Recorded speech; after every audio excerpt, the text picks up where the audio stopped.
From a bunker in beautiful Parkchester, the Bronx, it's Electoral Dysfunction. Now, here's your host, Tom Brennan. Hey everyone, thank you very much, Ned Thorne, and welcome back to Electoral Dysfunction, the show where comedians and experts debate the news of the week from the safety of their quarantine. I'm your host, Tom Brennan, and sometimes a week comes along that is just so many unusual things happen that all I can say is, Robert George, what the hell just happened? And joining me to answer that question, Bloomberg Opinion's own Robert George. Hey, Robert, how are you, my friend? Hey, it's me. It's just Tom, me, and Mike right over my over my left-hand shoulder here. So we had an interesting week. We had, in particular, an interesting Friday. After several weeks of legal challenges in multiple swing states, but particularly Pennsylvania, Michigan, Wisconsin, and Georgia, and there was some noise going on also in Arizona. As of today, when we're recording, I believe the record of President Trump and his allies challenging the various electoral outcomes is 1-55 or 1-56, something like that. So you're saying he's got a chance? I'm saying he's saying that he's got a chance.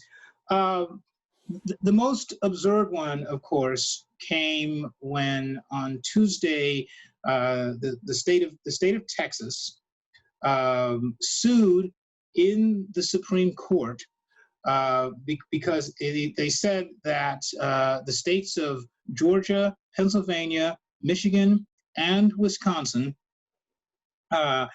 changed or drafted their election rules, their election laws, in a way that violated the Constitution, because the Constitution says that the election rules, while the states have control of those elections, it's supposed to be those rules are by and large supposed to be drafted by the legislatures of those states they're in. In fact, and that, by the way, is what happens 95% of the time. The question, though, comes when you have special circumstances like, say, a 100-year pandemic. If adjustments need to be made on some of those procedures, does it have to go through the pure legislative process, or can governors adjust those regulations as is warranted? Pennsylvania, in particular, overhauled their elections back in December of 2019, which doing a couple of important things given what happened this year. Number one, they allowed vote by mail, and number two, in something of a trade-off, the Republican legislature wanted to end straight ticket voting, which had been the rules in Pennsylvania this, you live there, have been the rules forever, and as a trade-off. Yeah, that was how. I'm just going to quickly interrupt. Sometimes I like to. I'm a self-described partisan hack. That's how that Pennsylvania Democratic Party used to roll, man. That's exactly that's right. How, because otherwise you end up with a Republican treasurer. He kills himself on live television. Just straight ticket voting. It's the easiest way to ensure that everything's nice and clean, and the machine always wins. Go ahead, Robert. Man, oh my God, that's pretty cold. That's a cold.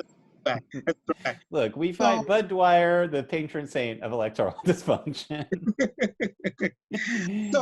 So going back to 2019, the Democratic governor Tom Wolf not that Tom Wolf, a different Tom Wolf. The grand bargain they came up with is Republicans said, okay, get rid of straight ticket voting, and the governor said, okay, well, we're going to have mail-in voting. So that was a big bargain, and the ramifications of that were rippled into this year. Now, President Trump, going back to the middle part. Still the president as of this recording. President Donald John Trump is still, as of this moment, the president, and he still of this country. He still hopes to be president post January 20th at noon. I can't imagine why. I got to be honest. And that's still playing out. Because I think that's an important thing. When you're not president anymore, they still pay you. They still give you Secret Service. You're not allowed to drive. It seems like this is his dream job as ex-president. You think so? You think so? He can still go to. The Secret Service can still drive him to whatever golf course that he wants to. And you mentioned the guy floating over your shoulder. To mention the guy floating over my shoulder, Gerald Ford himself. Golfing is it's a time-honored tradition of ex-presidents. You get on every tour. Everyone pretends that you did a good job, even if you do a terrible job. This is your dream, Donald. Just go. There's a photo floating around. It was taken several years ago. I want to say 2013 or 2014. That has Donald Trump, Rudy Giuliani, Mike Bloomberg, and which one of these does not belong? Billy Crystal doing a golf foursome. I mean, it's I'm going to disagree that he doesn't belong, because all four of them are people that my parents liked at one point in time. Except Trump. My dad hates Trump. Always has, always will. As the show well documented. Continue. Sorry. Anyway, back to the news. Yeah. So I'm going to try and make. I know it's already too late for me to make this long story short, but the key point here is that the Pennsylvania legislature and governor made this nice little bargain where, in exchange for vote by mail in 2020. And end of straight ticket voting. Them's the rules. Now, President Trump, as we all recall, in the middle of the year, after the Democrats said we should have expanded vote by mail because of the pandemic, the president started to undermine that. He said that it increases the possibility of fraud, and vote by mail is horrible. And then other people pointed out, well, you voted by mail for several years, and you've just changed your registration from New York to Florida. And he said, well, no, that's different. Florida has this nice grand reputation of getting their elections right. Well, yeah. Since 2000, maybe. And absentee ballots are not the same as vote by mail. No. Not at all. Yeah, I mean, you got to mail, but you have to mail when you vote by mail. But when you have an absentee ballot, you're absentee. It seems now pretty there is a slight distinction in some aspects of vote by mail, because the absentee tradition is the state sends out mail ballots to people who they're clearly registered. The individual requests a ballot saying, I'm not going to be voting in person. Please send me a ballot. Several states, not Pennsylvania, by the way, and in fact, not most of the swing states that are under discussion. Most of them did absentee ballots the same way as has been done traditionally. Some states, because of the pandemic, sent out ballots to every registered voter whether they requested them or not. Anyway, Trump, going back to the summer, started to make all these noises about this is opening it up for fraud, and it's going to take too long to count the votes, blah blah blah. Meanwhile, Pennsylvania and Wisconsin, and I believe Michigan as well, all of those states have Republican legislatures, and all of those states said that, unlike Florida, in Florida they start counting the ballots about a week or two before Election Day, the absentee ballots, the mail-in ballots. So on Election Day, the only things that they have to count are the walk-in votes, the in-person votes, and that's as a result of that. Florida, unlike 2000, Florida gets cold, a couple of hours after the polls close. Yeah. In those states, setting off a panic across left-wing Twitter that night, as we may recall. those states with Republican legislatures, however, the rules went, you couldn't start voting until either. You can start counting. You could not start counting until Election Day or the day after. You're not allowed to count ahead of time. So this created the image that Donald Trump and many Republicans wanted, where the in-person vote, which was strongly favoring Republicans because President Trump said that the absentee ballots were inherently, mail-in voting was inherently corrupt. Now, historically, and you know this because of the partisan hack you are, Tom Brennan, you know full well that absentee ballots historically have actually favored Republicans. Republicans have had a better absentee ballot registration advantage, and because Republicans, as I have been told, have real jobs and they're working hard on Election Day, so they do it. And there's liberals who just roll out of bed, walk down the street, vote next to the city MD, get a COVID. And of course, remember, Republicans are patriots, and so they join the military, and so the military takes advantage of those absentee ballots as well. That's true. That's true. That's another key as well. Us lefties, on the other hand, we put it off like Christmas, Christmas shopping. Put it off till I go to vote at 8:59 p.m. every single year here in New York State. Well, Tom, you lefties also, you defect to Canada, so you have to send in your absentee ballots all the way from Canada too. That's so a good point. Good point. That becomes a problem as well. Yeah, and you try figuring out the Canadian Post Service, my friends. I tell you. Oh. Everyone gets a TV show, though. So Donald Trump has done a number of different things to damage this country, as we know. But one of the things that he's done to damage his own party has been to create this suspicion and undermining of trust in absentee ballots, in mail-in ballots. So the advantage that Republicans had for many, many years got completely thrown out, completely upended. He kept on saying, "Oh, you've got to vote in person. You've got to vote in person because the Democrats will steal the election." So as a result, we ended up a great self-fulfilling prophecy.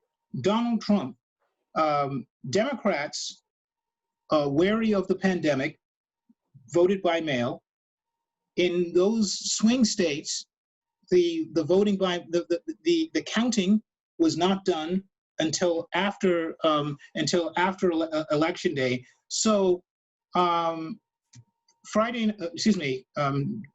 night, after the polls have closed, you've got this big advantage for Donald Trump. And by the way, all of this was predicted because the media, us evil people in the media, explained the early vote, the in-person vote, is going to favor the Republicans. Then the mail-in vote is going to come in, and that'll have an advantage to the Democrats. And so it'll take a few days to weigh all of this, and we'll figure out who's going to be the winner. I The think, and I president, think that's an important thing to note, is that like these things of like, it was a self-fulfilling prophecy in a way. It's like the reason, it's not a coincidence that Donald Trump picked these three states to say that it was like he, as you said, like it was pretty well established in the forecast. week, It was in the telegraphed. months before the election. But I mean, beyond him suggesting this is his plan, there were, in order to calm fears, there were organizations out in Pennsylvania, Michigan, Wisconsin saying like, look, it's going to take time. Like that was a well-known fact. It was established. Like, and that's what I still find very amusing about election night 2020, that I feel like we all suddenly forgot it for a minute. We're like, we don't know what's happening. But like, like that information was put out there in advance. So it's not like Donald Trump, this is part of his plan. His plan was to throw this fit if he lost from the get-go. Exactly. So 2 weeks ago, the president had this 46-minute rant on Facebook, where he talked about how the Democrats had the fraud that was being perpetrated, and he showed these charts and said, well, look, basically the days coming from election day through the next few days, showing kind of a straight line where when the votes were supposedly being counted, and then this sudden jagged line up and down at 3 a.m. where these votes were dumped and so forth. That was basically when, say, Pennsylvania, when the votes had been tabulated and were being announced for places like Pittsburgh, sections of Pittsburgh and sections of Philadelphia and so forth. The point here is that looking at all of these states, Donald Trump has tried to create this fiction that that these rules have been changed haphazardly, and the legislature didn't do it at every point. The governor has made arbitrary decisions, and Texas tries to make the argument that because some of these changes were made without legislative input, they violated the Constitution and helped dilute Texas's role within the grand presidential scheme, the grand electoral college scheme. No serious individual took Texas's claim seriously. Nobody no Republican, no Democrat, election expert or legal expert took this seriously, because it would have created a precedent that said that one state can challenge the electoral practices of another state. And by the way, it's not just that that precedent would be very, very problematic in a number of ways. It was also the case that Republicans in Pennsylvania, for example, could have challenged the 2019 law at any time in 2020. The Republicans then, but they didn't do that. They waited until after the primary, several weeks even after the election, to say, "Oh wow, these rules were changed, and they break the Constitution and so forth." The Supreme Court on Friday said this Texas lawsuit, which bizarrely 17 other Republican attorneys general decided to file amicus briefs in support of, 126 Republican members of the House of Representatives also signed onto this. So what has happened here is that Donald Trump has created this fantasy world that he was, the election was rigged against him. These states somehow conspired against him, undermined him, engaged in massive voter fraud. Let's be very clear here. I'm not going to be a person to say that there is absolutely no voter fraud at all. In a nation where 160 or 170 million people vote in 50 states plus the District of Columbia. Yes, there will be somebody who votes for who votes for himself and then votes for his wife who had just died, or they'll use their parents' name, or there's going to be some kind of illegality or irregularity or error. That happens every single election somewhere. I think on the voter fraud point, like we live in a media era of absolute, so it becomes either it happens or it doesn't happen. The answer, what it really means is like it is not never. In the current age, it's not decisive. It's not a decisive act. There is no situation where there is enough voter fraud to overturn even a generic statewide election. Forget about presidential.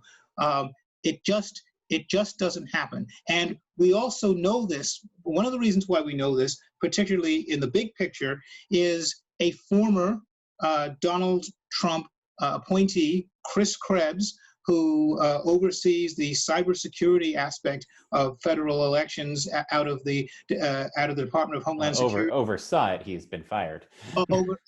Oversaw. He was fired because he had the temerities to say that this was the most secure election in history on the computer side. So the fantasy that one of the president's lawyers, or one of his former lawyers, Sidney Powell, who started to make this bizarre conspiracy theory about these voting machines run by this company, this Dominion company, that somehow in 2012 or 2013 in Venezuela, Hugo Chavez managed to tamper with them and switch the votes, and that just goes to show how they could have actually been switched. This level, the level of voter fraud did not happen. No court. With 56 challenges brought in multiple states by President Trump and his allies, none of them found a serious, and none of them found their allegations serious to suggest that there was chicanery of a level that would overturn any of these elections. And the Supreme Court rejected the Texas lawsuit basically out of hand, and depending on the way you look at it, it was either 9-0 or 7-2. I think Alito and Thomas suggested they would hear the case, but also, like, to be fair to them, we're like, but it ain't gonna pass. Well, we're like, we'll hear you, but exactly. It's not gonna happen. It was seven of the judges basically said, 7 of the justices said out of hand that Texas did not have standing to bring this suit. Alito and Thomas said they technically had standing because it was a dispute between states, and as a matter of course, Alito and Thomas say, as a matter of course, they believe that the court is obligated to hear these kind of disputes. So we would take it. Yes, our dissent is only that we feel the case should be heard. But oh, by the way, we're not giving them the relief that they seek, because the relief that they were seeking, and this is why this entire, as good as the result is of what the Supreme Court resolved, that's great. What's still disturbing is that Texas, at these 17 states, 126 Republicans, they were asking the court to declare these 4 states' electoral votes null and void. And here's what bothers me about this, beyond the affront to democracy that it is. What bothers me is, longtime fans of the show and people who know me know I like the state of Texas quite a bit. My brother-in-law's from there, visited more than a few times. Love it, wonderful state. Never has a state presented itself like, don't mess with Texas, like, leave us alone, we'll leave you alone kind of thing. And then the minute an election doesn't go the way that the majority of their state, but as we saw, like, no, Democrats did not win, and they were beaten convincingly. Like, a lot of people who live in that state didn't agree, probably did not agree with their attorney general for pursuing this case. So like suddenly here they go deciding other people's states. There's Ted Cruz, who, until a Democrat is president, or when a Democrat is president, is suddenly a defender of personal liberties and hates the deficit. And then once a guy who insulted his wife became president, became a real big government's great. But so I looked into it a little bit, and by looking into it, I mean talk to my sister, electoral dysfunction's Texas expert Caroline Brennan. She reminded me of an important thing about Ken Paxton, Attorney General of the state of Texas, currently under investigation for security frauds, and the FBI is also investigating him. So as she put it, there's a chance he's just trying to get in good favor with Donald Trump as Donald Trump starts writing pardons on the way out. And Donald, I mean, this, by the way, is how the disturbing elements of what's going on in this country right now, in the context of what Donald Trump is doing to it, is disturbing on multiple levels. Yeah.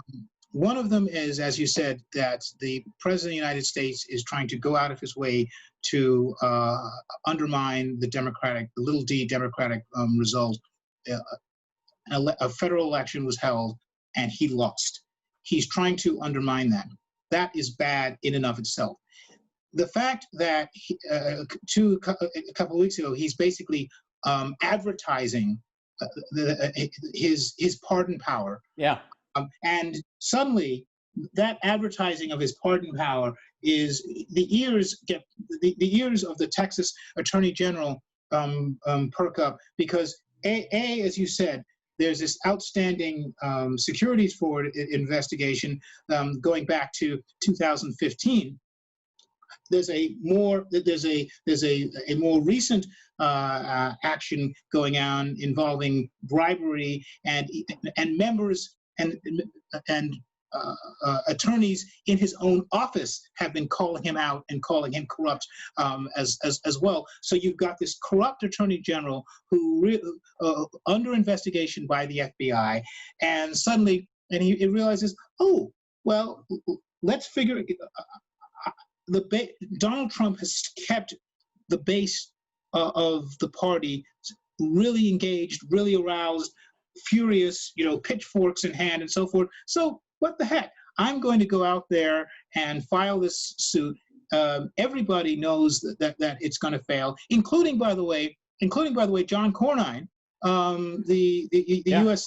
one of the rare Republicans who kind of perked up his head and said, This looks like a really crazy suit, and yeah. The precedent that it would the precedent that it would set, where other states might try and sue Texas over its election laws. Why are we doing this? I love the alternative being that Ted Cruz offered to argue this case before the court if it got brought to the court, which I just love that, because it's such a moment where like some of the like most despicable scumbags in the world came together with this evil plan, a bunch of spineless people. But I bet if the Supreme Court had taken it, they'd be like, no, we don't need you, Ted Cruz. But they'd have been like, oh, no. He's like the Joker to their Legion of Doom. They're like, step too far, step too far. Go ahead. So this is where we are. It's good. It's nice to see that there was unanimity amongst the Supreme Court to push this aside. But Donald Trump is proceeding ahead.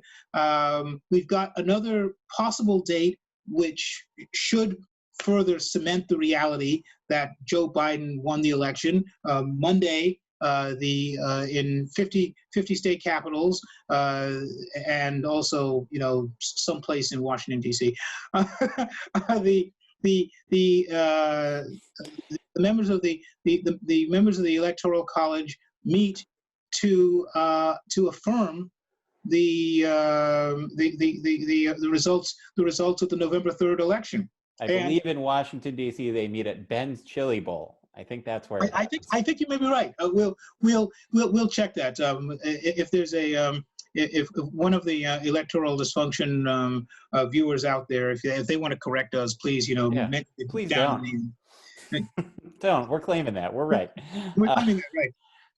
I think one thing I want to say, I want to point out something here, and I think this is the weirdness of the political fights to come, which is to say, you said bizarrely 16 attorneys general joined the lawsuit, as well as 126 members of the House.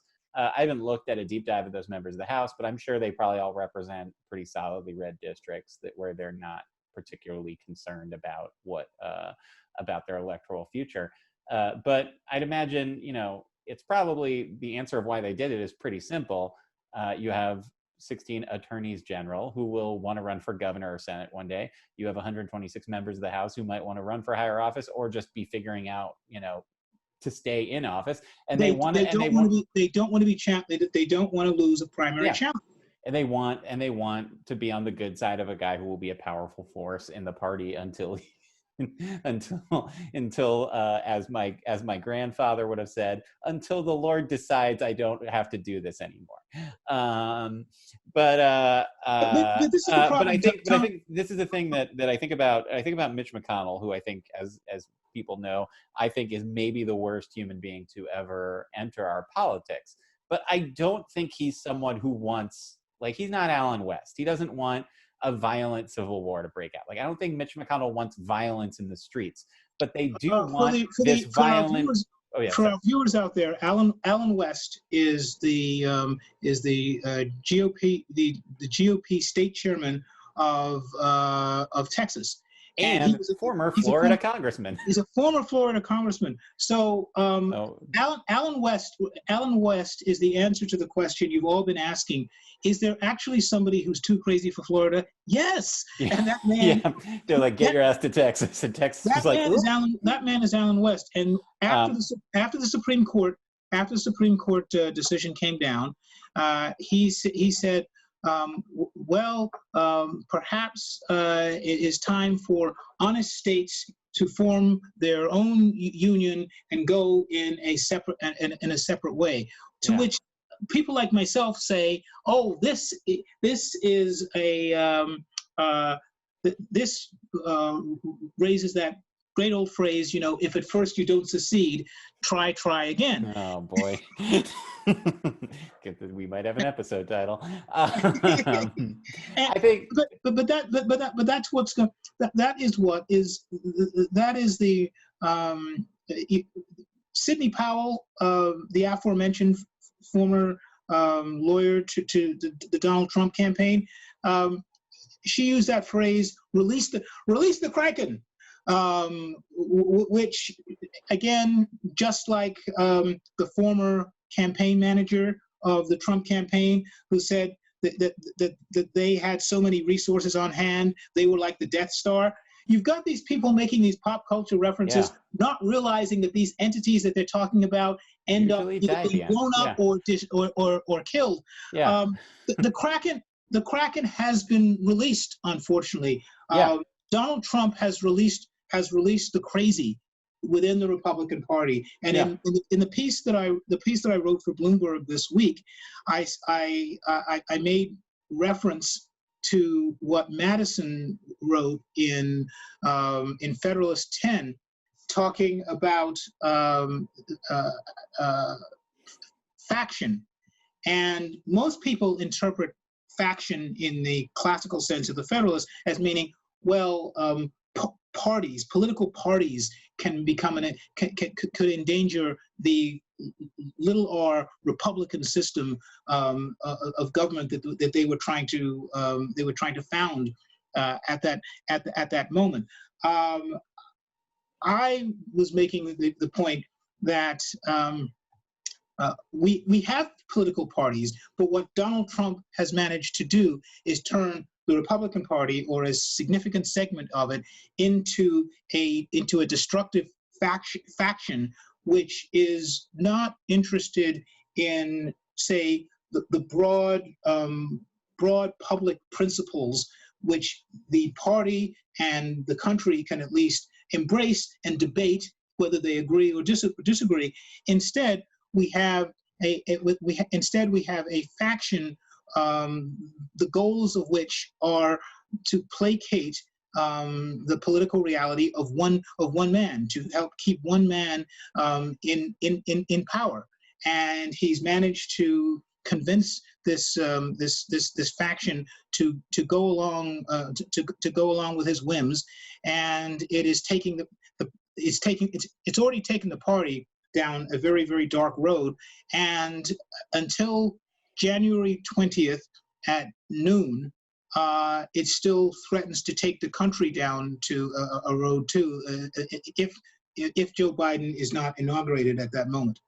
I think but I think going back to the McConnell of it all, like, I don't think McConnell wants secession or a civil war. I think his worldview is not widely different from Trump, so I don't think he minds all the damage it's done. But Mitch McConnell, I'd say, like, he's who I kind of would say is the de facto leader, not just of Republicans in the Senate, but I'd say of the entire party right now. And he knows that, exactly as you said, this faction of the Trump voters, he knows that at least for the next 4 or 5 years, he needs them to like his party if he wants to hold on to power.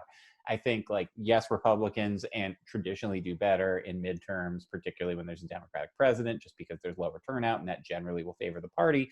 But I think he probably looks at it and thinks, I think he looks at the election that just happened and thinks to himself, if this were a midterm election, if Donald Trump's not on the top of the ballot, then it's fair to say that, like, it's possible that, like, a Max Rose wins on Staten Island because there's not the Trump support turnout, or a Steve Bullock wins in Montana because Trump's people don't turn out. That's not a slam dunk, but, you know, it's Trump kind of has an effect on the GOP that Obama had on the Democratic Party, where he does have, you know, a loyal following that will show up when he's on the ballot, that won't show up when he's not on the ballot. And I think, you know, this is a worry that Mitch McConnell has, particularly. I mean, like, he's really worried about it in terms of Georgia, but probably for at least the foreseeable future, he wants to keep these people in the fold.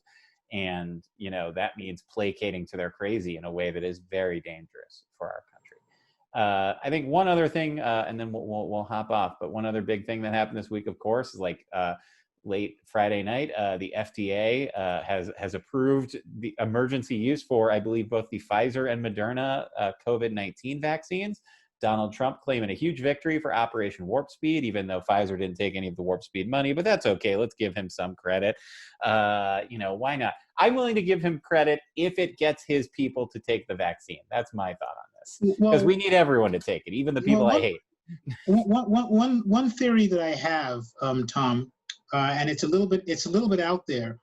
I think that Donald Trump gave a pseudo concession this Friday, literally a concession to Joe Biden.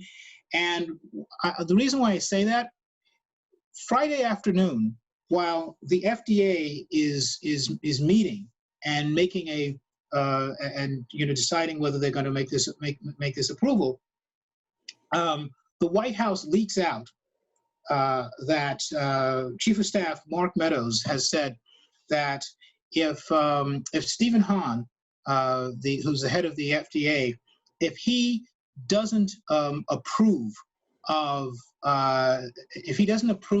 the vaccine, he has to tender his resignation at the end of the day. Now, the worst thing you could do. Imagine that.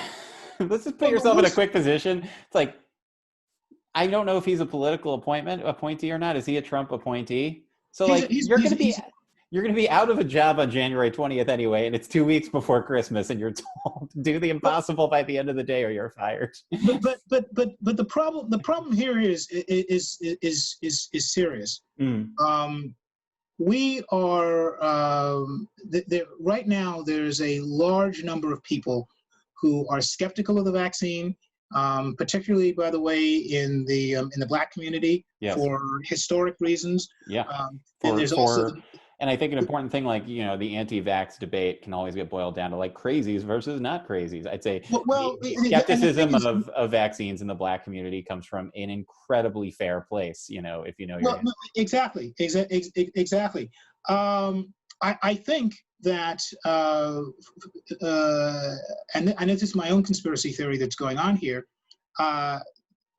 we've seen in a number of areas already the outgoing, we knock on wood, the soon-to-be outgoing Trump administration laying traps, booby traps for the Biden people, and I think they let this leak out because there was absolutely almost everybody realized that the FDA was going to make the approval anyway.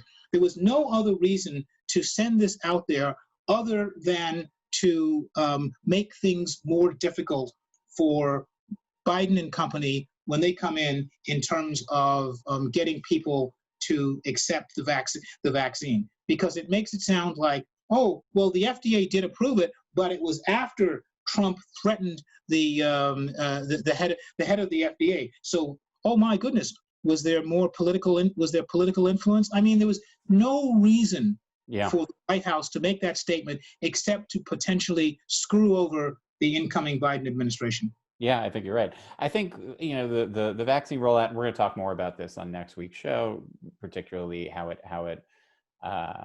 particularly the skepticism in the African American community and political skepticism. Like, exactly, I am a little more grounded, and like I tend to trust if enough scientists are saying this vaccine is good to go, then I'm like, all right, it's good to go.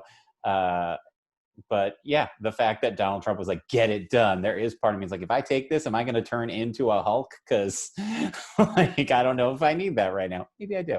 But I think the important thing is like, this is, you know, it's too bad that there's so much of this Trump around it, because it looks like, despite that what was frustrating about that fast track was like, it seems like they were going to do that last night anyway. So well, yeah, that's my point. Exactly. And because this should be a moment that everyone can celebrate, like left and right. Like, this is, if this works, like, I mean, obviously we need to sell the vaccine. I don't believe in counting our chickens and you know, celebrating before through the finish line. But the fact that this vaccine is done before the end of the year is a testament to, like, is a testament to American ingenuity, and it is all but a miracle that this is ready to go before January, and it should be an accomplishment that people are excited about. And it is a shame that it has been mired into this politics already. Although, according to that handy dandy tracker on the New York Times website, I'm like 287 millionth in line for this thing. So I got some time. Depending on whether my history with asthma is considered you know, an underlying condition or not, I'm either in the first third or, you know, second to last, you know, yeah. One way or the other. I mean, you know, my thing is, well, it's a weird thing. We can talk more about this on next week's show, because I want to take a deep dive and we'll have some guests who can speak to it. But there is part of me that thinks, like, as much as we don't want to prioritize, you know, like, it's much as I don't want to set the example of like, let's give it to the rich first. Like, I am thinking of my list of like people who are famous and prominent in the Black community who, if we get a video of Michelle Obama taking it or LeBron taking it, it's like half the work's done.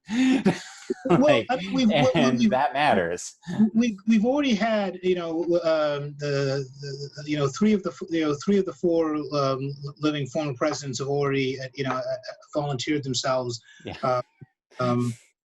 Bush, Clinton, and Obama. And Carter, of course, can just will any illness away, as he did with brain cancer 2 years ago. It's clean living, man. Clean living. Just do that. Exactly. They've already volunteered themselves, and it would never happen. But a video of Barack Obama and Donald Trump getting the vaccine together would do amazing good for this vaccine to get used widespread. It won't happen. Unfortunately, you're right. Unfortunately, Trump is not going to do that. But you may have seen that. You may have seen that picture from the 1950s of Elvis getting the polio shot, and that, and that's how they got a lot of people to buy into that back at the time. And here's how we do it: we get Obama and Trump. They get a vaccine together.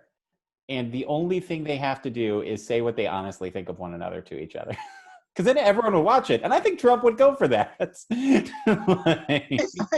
think Trump would go for it. Like LeBron's The Decision, here we go. Although Trump's an interesting guy just because once you put him in the room with someone he's criticized, I always think back to, and I bet he's still the same way now 4 years later, but this guy spent years trashing Barack Obama, and then that Oval Office meeting that they had when Trump won, there was Trump looking like this terrified child who had finally been brought to the principal's office, and he had to deal with the repercussions of someone he's criticized, seeing him face to face. I'd be fascinated to see if the presidency has changed that in him. A lot to talk about. This is a good week. Thank you so much, Robert, for explaining to me why we're both doomed and not all in one shot this week. And I said we weren't going to talk about this, but screw it. I'm going to just jump it in here right at the end and simply say, and I speak just for myself, not Robert George, not for Electoral Dysfunction Incorporated, LLC. I'm just going to say to Joe Epstein from the Wall Street Journal, college and grad school are so expensive. I've never had to go to grad school, but if I ever did and went through that amount of money and time, you bet your ass that everyone would call me Dr. Brennan. So that's all I'm going to say. And with that, we're going to call it a week for Electoral Dysfunction. Thank you so much for joining us. Thank you, Robert George. Thank you, Tom Brennan. My friend. And thank you, as always, to Declan Shalvey and Jordy Belair for designing the Electoral Dysfunction Eagle. Thank you to Kevin Scott for creating the show animation. Thank you to Joanne Harris for creating that Electoral Dysfunction theme music. And thank you to our announcer now and co-producer, Ned Thorne, for helping me put these together every week.